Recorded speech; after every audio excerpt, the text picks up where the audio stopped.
Trump's deadline for Iran is now approaching in less than 12 hours. The president is threatening to wipe Iran off the map unless the country agrees to reopen the Strait of Hormuz and halt its nuclear program.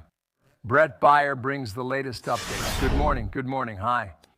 Good morning. I want to try to put some pieces together here. We're analyzing the language, trying to predict the next step. Here is J.D. Vance just recently in Budapest. Watch. As the president said, this war will end soon, and the outcome ultimately depends on the Iranians. I think there are really two paths, and I'm simplifying a bit. But the first path is for the Iranians to decide to be a normal country. They will no longer fund terrorism, they will become part of global trade, and that will bring economic improvements which will be better for the peace and security of the world. And in Israel, Lotto Sprinkler says that the press in Nablus, the French, the phrase that catches my attention the most is, if we're lucky, we'll have something by the end of the day. And we're all hoping to be lucky, right? And Justin, it seems that the Iranians released 2 French citizens who had been detained in Iran for almost 4 years. And Macron is now saying that they are on their way back to France. So you look at this in terms of maybe there's diplomacy, maybe something is happening. How do you see this from your point of view there in Washington? Well, more importantly, how does the president see this? I think yesterday, good morning, I think more tankers passed through the Strait of Hormuz yesterday, 21. That's not the 135,000 that usually pass through there. But I just got off the phone with the president. He called me personally and I said, listen, if you had to bet right now, what would you say are the real chances of this ending up being what? You know, this has been a moving target. But I really think that by laying it out this way, he's saying this is as concrete as he can be. Saying 8 p.m. Eastern time is pretty specific. So it's not Brecht? Let me interrupt you, but I was just going back to what he said yesterday in the press room. He said it's a significant proposal, referring to Iran's response. It's a significant step. It's not ideal, but it's a very significant step. So maybe they can take this a step further. Maybe it's delayed by 8 to 10 hours. Maybe it's delayed by half a day.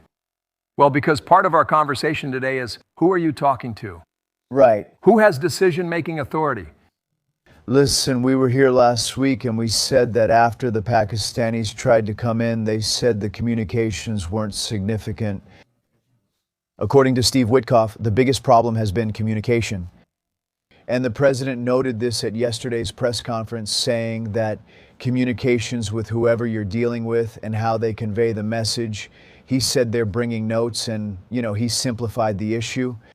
But I really think there's an important question about who's in charge and who makes the decisions within Iran.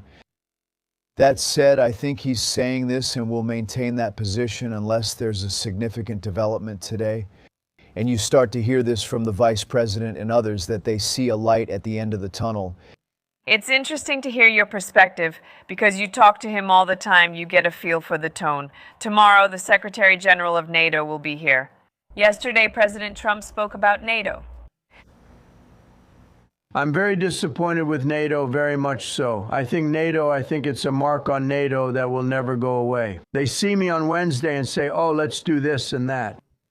Now they want to send things, I wanted help. He said, no, we'll wait for you to win. I said, I don't need help after we win. NATO is a paper tiger. Mais alguma coisa sobre isso, Brett? In this conversation I just had, but I really think they have a good relationship with the Secretary General of NATO, Ruth, the President, and him. So I wouldn't be surprised if Ruth showed up with something, some kind of support. Maybe it's the Strait of Hormuz, maybe it's ships, maybe it's something else. But I bet he's coming with something.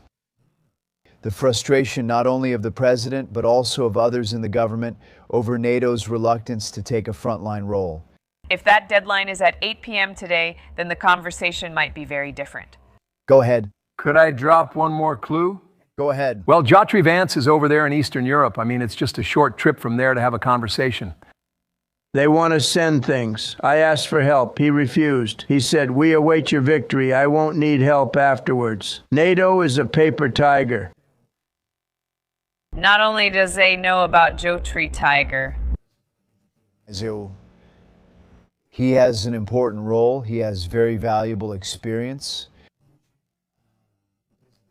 So I wouldn't be surprised if Ruth came with some kind of support. Maybe it's the Strait of Hormuz, maybe it's ships, maybe it's something else.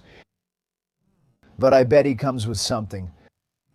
The frustration is not only from the president, but also from others within the government, with NATO's reluctance to take a frontline role. If that deadline is at 8 p.m. today, then the conversation could be very different.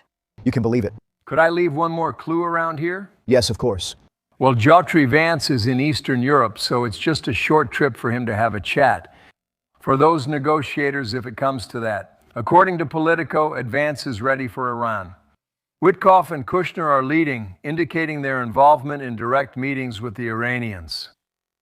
Geographically speaking, he's practically there, Brad. Exactly that. And I believe he's savoring every second of this moment, this possibility. And if the Iranians say they really want someone of that level, he's ready to enter the negotiations. But at this moment, it's still Witkoff and Jared Kushner. They're in communication. On the other hand, if the Iranians rejected Vance's offer to mediate in the region, that would be a pretty clear sign that they are not moving forward with the 10-point plan they presented yesterday. Last comment. Look, we're coming off a weekend of great military success in rescuing that downed pilot on that mountain. And you think about all the details. We heard about that rescue and both pilots. And there's a sense that there's growing military momentum in that area. The president feels that. He's suggesting that he doesn't want to do what he said he would do, but it seems like he's going to do it. That he's going to do it at 8 p.m. Eastern Time. Right, so we're figuring this out right now. 2 hours ago, we reported that they were talking indefinitely. That was the comment I received. The Wall Street Journal is now reporting that Iran has cut off diplomatic ties with the United States. It's just one sentence. I don't have any more details, but the information has just arrived. So publicly, they've been doing this all along. But we've had conversations with people from the government who said, this is what's happening, this is the message, this is what's going on. So, what's the difference between Iran in public and Iran in private? I don't know. I know there's a deadline and have a feeling it will be met.